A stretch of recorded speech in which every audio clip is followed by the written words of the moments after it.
فخلف من بعدهم خلف ورثوا الكتاب يأخذون عرض هذا الأدنى ويقولون سيغفر لنا وإن يأتهم عرض مثله يأخذوه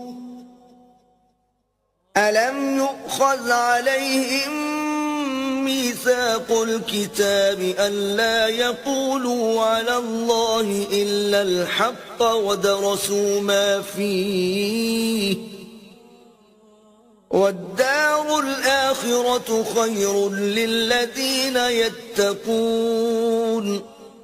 أفلا تعقلون। फिर उनके बाद नाखलफ उनके कायम मकाम हुए जो किताब के वारिस बने। ये बेतामुल इस दुनिया दनी का मालो मता ले लेते हैं और कहते हैं कि हम बख्श दिए जाएंगे, और लोग ऐसों पर तान करते हैं। अगर उनके सामने भी वैसा ही माल आ जाता है तो वो भी उसे ले लेते हैं।